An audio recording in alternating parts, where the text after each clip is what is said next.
The neon sign flickered weakly above the vending machine, casting sickly purple light across the grimy spaceport corridor.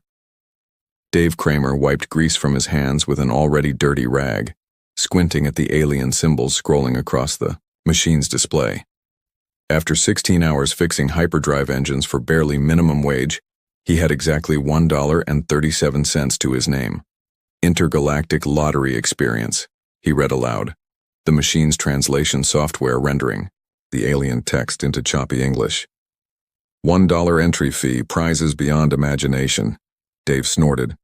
The only thing beyond his imagination right now was having enough money for both dinner and rent. But something about the machine's pulsing lights drew him in. Maybe it was the exhaustion, or maybe it was the desperate hope that came with being 28, single, and watching his life circle the drain. He fed his last dollar into the slot. The machine hummed, whirred, and spat out a metallic card covered in strange symbols. Dave scratched the surface with a coin, revealing more alien text that slowly translated. Grand prize winner. Companion match confirmed. Companion match? Dave muttered. Then louder. What the hell is a companion match? The card suddenly projected a hologram that made him stumble backward. A three-dimensional image of a woman materialized in the air, but not quite human.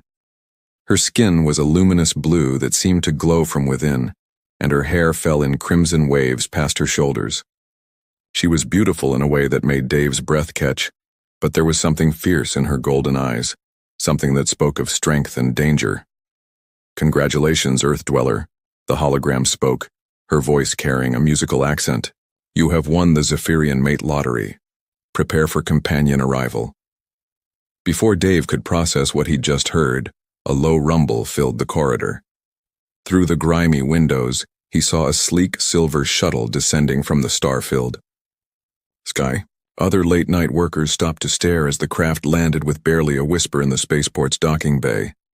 Dave's heart hammered against his ribs. This has to be a joke, a really elaborate, expensive joke. The shuttle's door hissed open, and she stepped out. The hologram hadn't done her justice.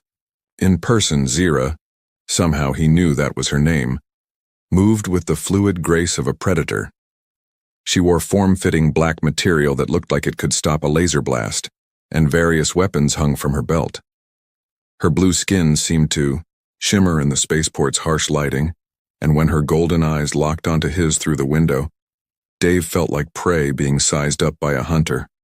She strode through the terminal with purpose, ignoring the stares and whispers of other beings. Dave watched, transfixed as she approached the vending machine where he still stood frozen. David Kramer, she said, her voice somehow both musical and commanding. I am Zira Valthera, warrior of the Zephyrian Stellar Guard. You have won me in the Mate Lottery Exchange program. Dave's mouth opened and closed like a fish. What? Won you? That's not...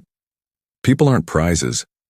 Zira tilted her head, studying him with those impossibly golden eyes. On Zephyria, the Mate Lottery is a sacred diplomatic institution. It creates bonds between species, strengthens alliances. You purchased a ticket, you won, and now we are bound by honor and law. But I just wanted to win some money. Dave protested weakly. Money? Zira's expression shifted to something that might have been amusement.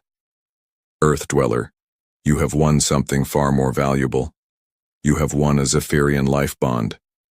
I am sworn to protect you, to learn your ways, and to...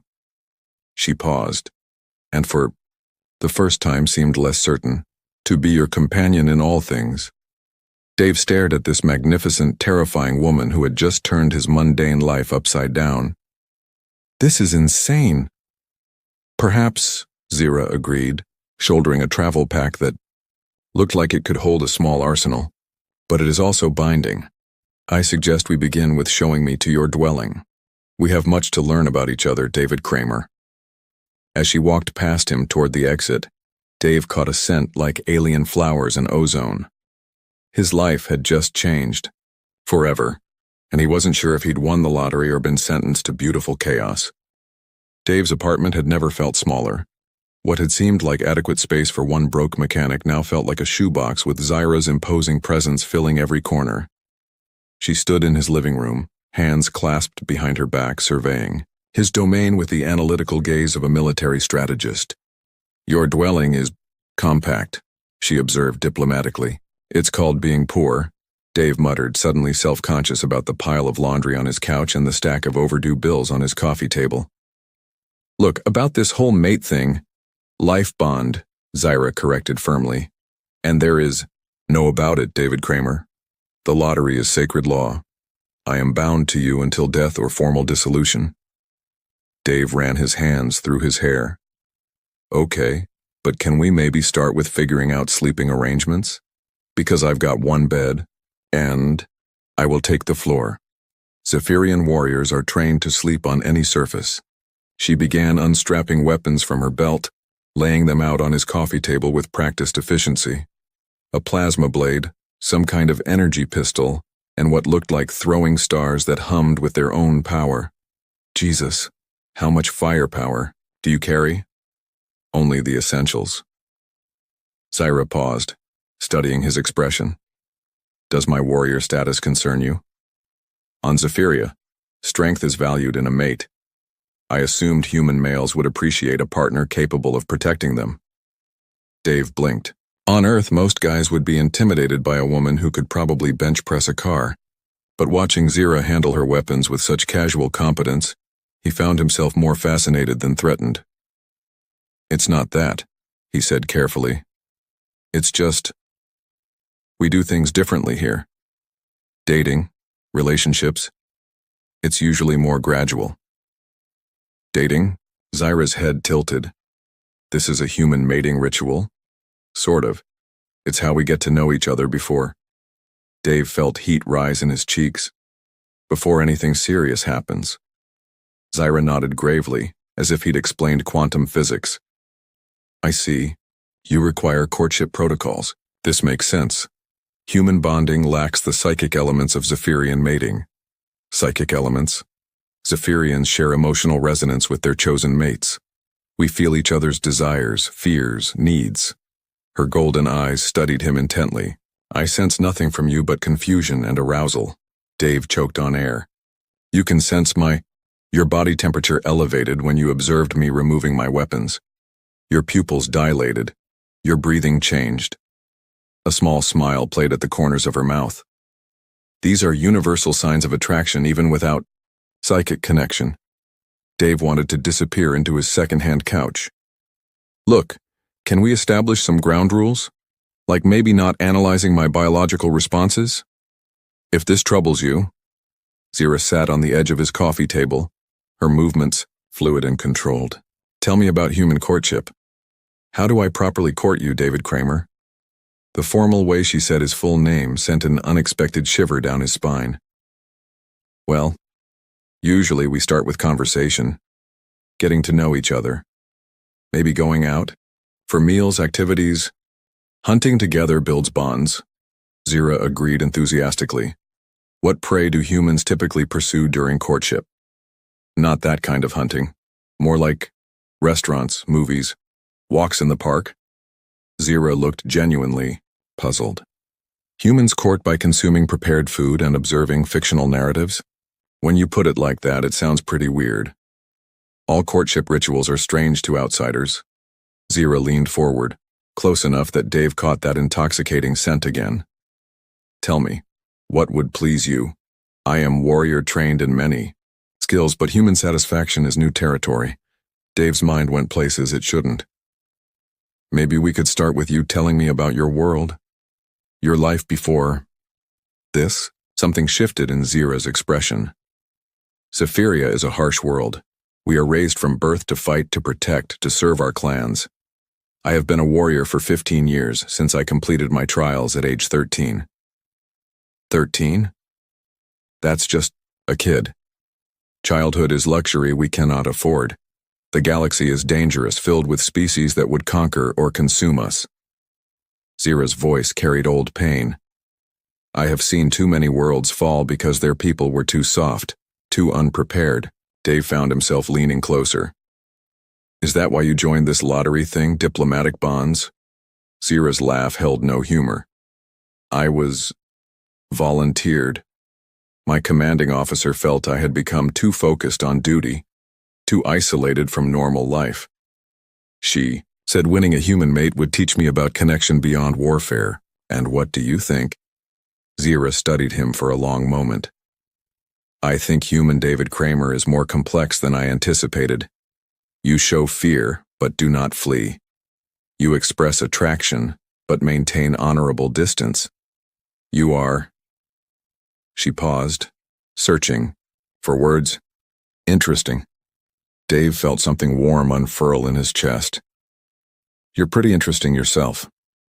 They sat in comfortable silence until Zira's stomach produced a sound like grinding metal. When did you last eat? Dave asked. 2 days ago. Travel rations? Dave stood up. Right.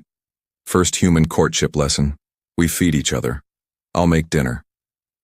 As he moved toward his tiny kitchen, Zira called after him.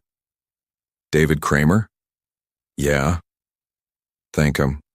You for not treating me as merely a prize to be claimed. Dave turned back to find her watching him with something softer than her usual intensity. Thank you for not treating me like I'm completely hopeless. The night is young. Zira replied with a grin that showed slightly pointed teeth. But so far you show promise. As Dave began cooking, the first meal he'd prepared for someone else in years, he realized that maybe winning the lottery had brought him something he hadn't even known he was missing. Someone who saw him not as a failure, but as worthy of protection, worthy of interest, worthy of love, perhaps.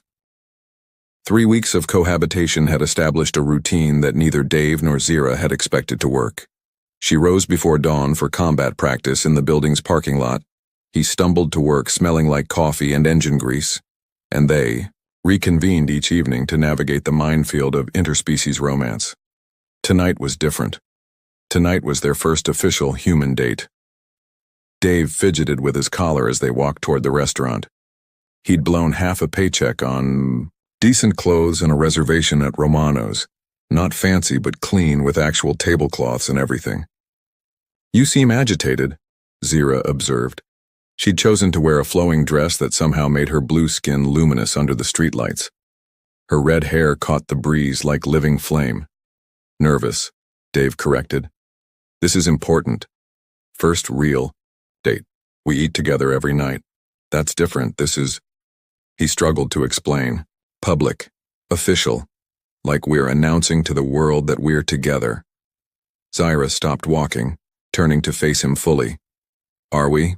Together, I mean? The question hung between them like a challenge. Over the past weeks, they'd grown comfortable with each other. Comfortable enough that Dave had started looking forward to coming home. Comfortable enough that Zira had begun smiling more, laughing at his terrible jokes, letting her guard down in ways he suspected were rare for her. I'd like to be, Dave said honestly. Zira's smile was radiant. Then we shall make this official announcement. Romano's was busy, filled with the usual mix of humans and off-worlders that frequented the port district. Dave had requested a corner, table, somewhere they could talk without drawing too much attention. The waiter, clearly used to mixed-species couples, took their orders without batting an eye. Tell me something I don't know about you, Dave said after they'd settled in. Zira sipped her wine, alien palate, but she'd developed a taste for human alcohol. What would you like to know? Anything. Your childhood, your dreams, what you wanted to be before you became a warrior. I wanted to be a singer. Dave nearly choked on his water. Seriously?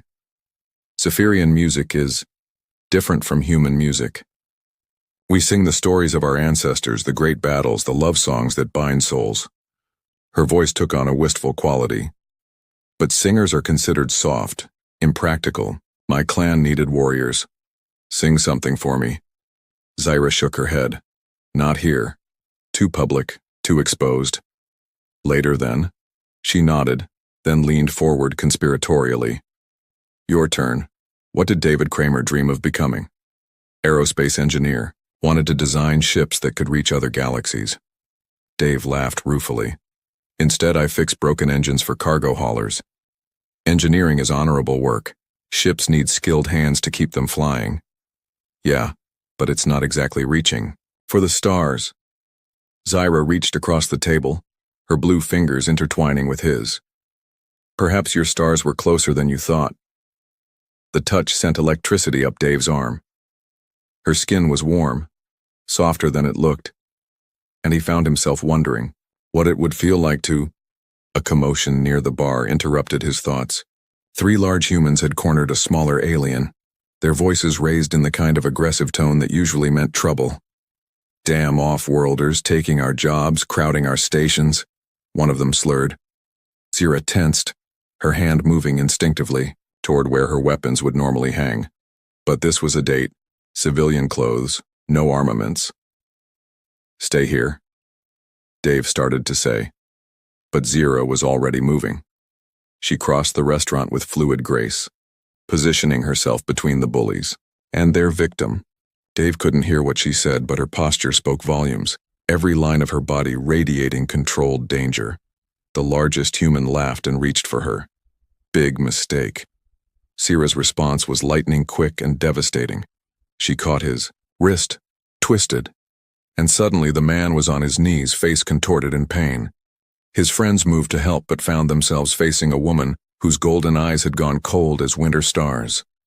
"Gentlemen," she said, her voice carrying clearly across the now silent restaurant, "I suggest you find somewhere else to drink tonight." They left, quickly. Dave watched Zyra help the shaken alien to his feet, exchange a few words, then return to their table as if nothing had happened. The restaurant's conversation gradually resumed, but he caught several admiring glances directed their way. "That was incredible," Dave said. "That was nothing. 3 untrained humans against 1 Zephyrian warrior? Hardly a challenge." "It's not about the fight." Dave caught her hand again, squeezing gently. "It's about seeing someone getting picked on and stepping in. You didn't have to do that." "Yes, I did." Zyra's expression was fierce. "Strength exists to protect those who cannot protect themselves. It is the first law of being a warrior." Dave felt something shift inside him, something deeper than attraction or affection. This incredible woman, beautiful, deadly, compassionate, had somehow chosen him. Not because of some lottery, but because over the past weeks they'd built something real together. "Zyra?" "Yes?" "I think I'm falling in love with you." Her golden eyes widened, then softened. "Love is a human word. What does it mean to you?" "It means I can't imagine my life without you in it. It means when I see you smile, everything else fades away. It means I want to protect you, even though you could probably take on a small army." Zyra was quiet for a long moment. "On Zephyria, we have a concept called heart bond. It is deeper than attraction, stronger than duty. It is when 2 souls recognize each other across all differences." "Is that what this is?" Instead of answering with words, Zyra leaned across the table and kissed him. Her lips were soft and warm, tasting faintly of wine and something uniquely her. The kiss was gentle at first, tentative, then deeper as Dave responded. When they broke apart, both were breathing hard. "Yes," Zyra whispered against his lips. "I believe it is." They barely touched their food after that, too busy talking, laughing, stealing kisses when they thought no one was looking. The evening flew by in a haze of growing intimacy and shared dreams. Walking home under the star-filled sky, Zyra's hand warm in his, Dave realized that his life had been transformed in ways he was still discovering. He'd won more than a companion. He'd won someone who saw the best in him, who challenged him to be better than he'd ever thought possible. And judging by the way Zyra looked at him, like he was something precious and worth protecting, he thought maybe he'd given her something valuable in return. Something that had nothing to do with lotteries or diplomatic programs, and everything to do with 2 hearts finding each other across the vast emptiness of space. Dave woke to the sound of voices in his living room, Zyra's familiar musical tones and another voice deeper, more commanding. Male. He pulled on clothes and stumbled out of the bedroom to find a mountain of a man standing in his apartment. The stranger had the same blue skin as Zyra, but where she was graceful curves and contained power, he was raw muscle and barely restrained violence. Scars crisscrossed his arms and torso, and his red hair was cropped military short. David Kramer. Zyra's voice was carefully neutral. This is Thane Vortak, my former battle partner. Former battle partner. The way she said it told Dave everything he needed to know. This wasn't just a fellow warrior. This was an ex. And from the possessive way Thane was looking at Zyra, not a friendly one. So you're the human, Thane said in accented English, his golden eyes raking over Dave dismissively. You're smaller than I expected. Yeah, well, you're ruder than I expected, Dave shot back, then immediately regretted it when Thane's expression darkened. Thane brings word from the high command, Zyra interjected quickly. The mate lottery has been questioned by some factions. Questioned how? Thane stepped closer, and Dave had to fight the urge to back away. The alien warrior radiated danger, like heat from a forge. Some feel that our strongest warriors are being wasted on diplomatic niceties, that Zyra's skills are needed at home, not playing house with a weak human male. I'm not weak, Dave said, though next to Thane he felt like a child arguing with a mountain. Thane laughed, a sound like grinding stone. You fix machines for a living. When was the last time you faced death in combat? When did you last protect what you love with your life? Every day, Dave replied quietly. I protect her happiness. I protect what we're building together. Happiness. Thane spat the word like a curse. Zyra was the finest warrior of her generation. She could have been clan leader, war chief, a legend sung about for centuries. Instead, she wastes her gifts playing at human romance. Zyra's jaw tightened. My gifts are mine to use as I choose. Are they? The clan that raised you, trained you, made you into what you are, do we have no claim on your loyalty? Dave watched the conflict play across Zyra's features. He'd known this was too good to last, that someone like her, strong, magnificent, clearly important to her people, would eventually be called home. What exactly are you offering? Dave asked. Thane smiled, showing teeth that looked designed for tearing flesh. Zyra returns to Zephyria. Her obligation to this human arrangement is dissolved. She resumes her proper place as a warrior of her people. And me? You get to live. Consider that generous. The casual threat hung in the air like poison gas. Dave felt his world tilting, all the happiness of the past weeks crumbling. How could he compete with a lifetime of duty, of belonging somewhere? Important? And if I refuse? Zyra asked, her voice deadly quiet. Then you are declared oathbreaker, exiled, cut off from clan, from homeworld, from everything that made you who you are. Thane's expression softened slightly. Zyra, be reasonable. What can this human offer you that compares to your birthright? Dave opened his mouth to argue, but what could he say? He lived in a crappy apartment, worked a dead-end job, had no family, no prospects. What did he have to offer someone who could have ruled warriors? Time, Zyra said suddenly. I need time to consider. Thane nodded curtly. 3 days. My ship leaves then, with or without you. He moved toward the door, then paused. Remember what you are, Zyra. Remember what you were meant to be. After he left, the apartment felt hollow, echoing with unspoken fears. You're going with him, Dave said. It wasn't a question. I don't know. Zyra sank onto the couch, looking suddenly fragile. My whole life I've known my purpose. I was a warrior, defender of my people. It was simple, clear. And now I'm torn between two worlds, two selves. She looked up at him, eyes bright with unshed tears. With you, I've discovered parts of myself I never knew existed. I laugh, I dream, I feel joy. But am I being selfish? Does my happiness matter? More than my duty? Dave sat beside her, taking her hands in his. What do you want? Not what your clan wants, not what I want. What does Zyra want? I want you. she whispered. I want this life we're building. I want to wake up next to you every morning and discover new things about myself, about love, about what it means to be more than just a weapon. Then stay. It's not that simple. If I'm exiled, I can never go home. I'll lose everything I was. No, Dave said firmly. You'll become everything you could be. Zira studied his face intently. You would ask me to give up my entire world for you? I would ask you to choose the world where you're happiest. She kissed him then, fierce and desperate, as if trying to memorize the taste of him. Dave responded with equal intensity, pouring all his love and fear and hope into the contact.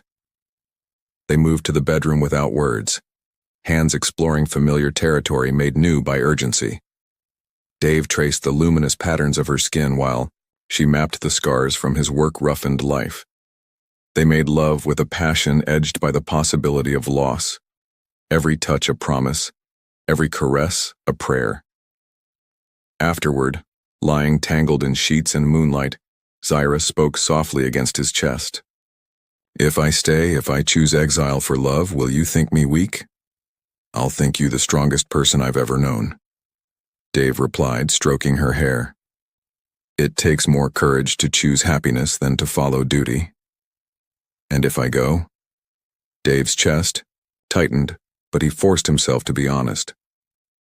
Then I'll understand, and I'll spend the rest of my life grateful for the time we had. Zira raised her head to look at him. I love you, David Kramer. Whatever happens, know that you gave me something precious. The knowledge that I am more than just a warrior. I am a woman capable of love. You gave me something too, Dave replied. You made me feel like I matter, like I'm worth something. They held each other in the darkness, both knowing that in 3 days, everything would change. The lottery that had brought them together had become a choice that could tear them apart. But for now they had this moment, this love, this perfect imperfect happiness. It would have to be enough. The spaceport buzzed with activity as beings from a dozen worlds went about their business, oblivious to the drama playing out near Docking Bay 7.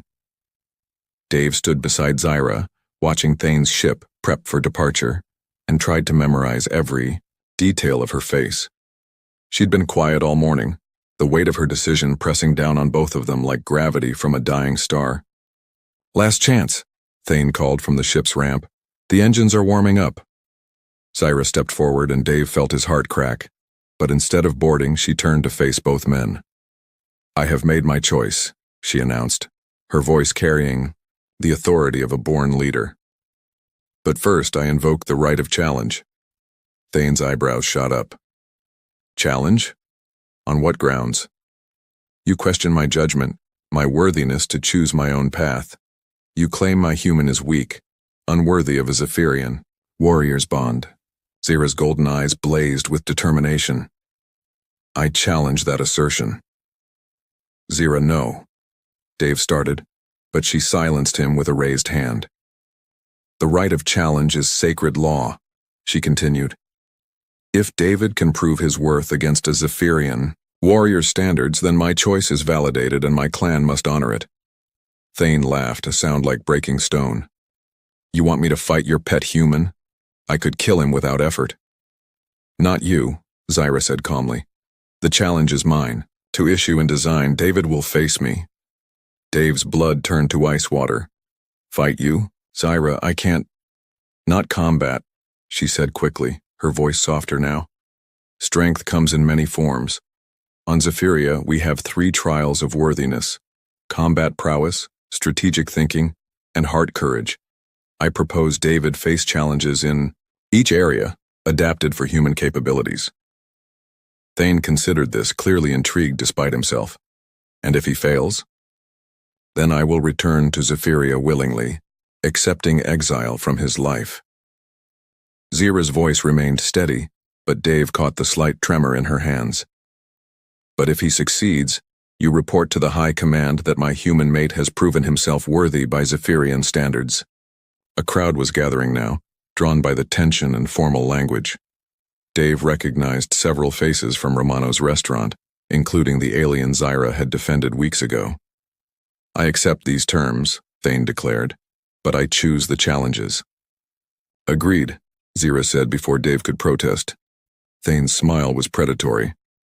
First challenge, combat prowess. You cannot defeat me in physical combat, human, but can you avoid defeat for 60 seconds? Can you survive? Dave's mouth went dry, but he nodded. A ring formed around them as Thane stripped to the waist, revealing more scars than Dave had initially noticed. The alien warrior moved with the fluid grace of a natural predator. Begin, Zyra called, her voice carefully neutral. Thane attacked immediately, a blur of controlled violence. Dave dove sideways, barely avoiding a strike that would have shattered ribs. He'd never been in a real fight in his life, but he had something Thane didn't expect: desperation and an engineer's understanding of physics. Instead of trying to match strength with strength, Dave used momentum, leverage, and the environment. When Thane charged, Dave grabbed a piece of cargo netting and swung out of reach. When the warrior tried to corner him, Dave rolled between shipping containers using the maze of cargo to break line of sight. He couldn't hurt Thane, but he could make the alien work for every near miss. Dave led him on a chase through the docking bay, using every trick he could think of: loose cables to tangle feet, cargo sleds to change elevation, even the ship's exhaust vents to create visual cover. 60 seconds felt like 60 hours, but when Zyra called time, Dave was still standing. Bruised, exhausted, and terrified, but standing. Adequate, Thane admitted grudgingly. You survive through cleverness rather than strength. Second challenge, strategy. The cargo manifest scanner is malfunctioning, displaying data in an alien language. You have 10 minutes to determine which containers hold medical supplies needed for a plague outbreak. Dave approached the scanner, his engineer's eye immediately picking up patterns. The alien script was unfamiliar, but numbers were universal, and shipping codes followed logical patterns. He began cross-referencing container sizes with weight distributions, using his knowledge of cargo systems to eliminate impossibilities. Medical supplies would be climate-controlled, he muttered, checking environmental readings. Moderate weight, specific container types.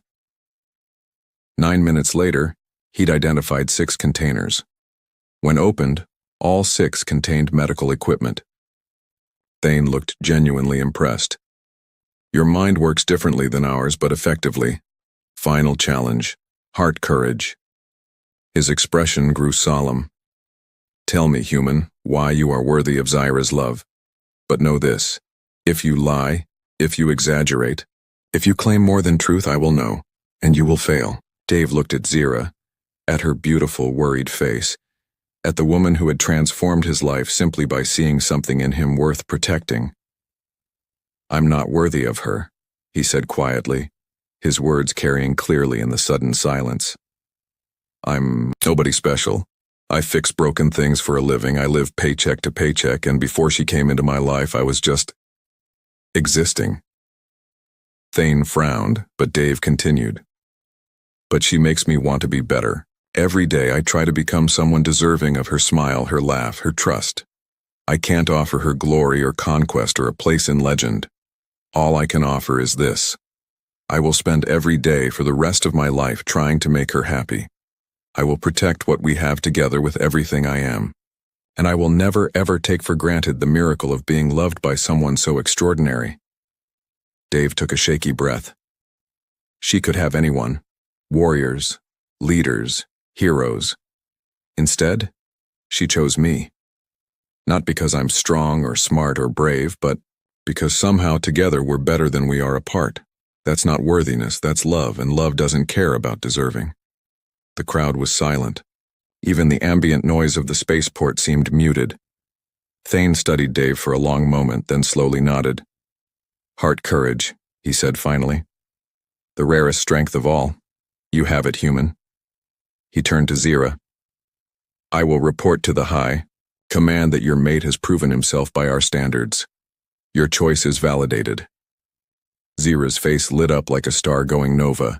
She launched herself at Dave, nearly knocking him over with the force of her embrace. You did it, she whispered, against his ear. You beautiful, brilliant, impossible human. You did it. We did it, Dave corrected, holding her tight. We chose each other.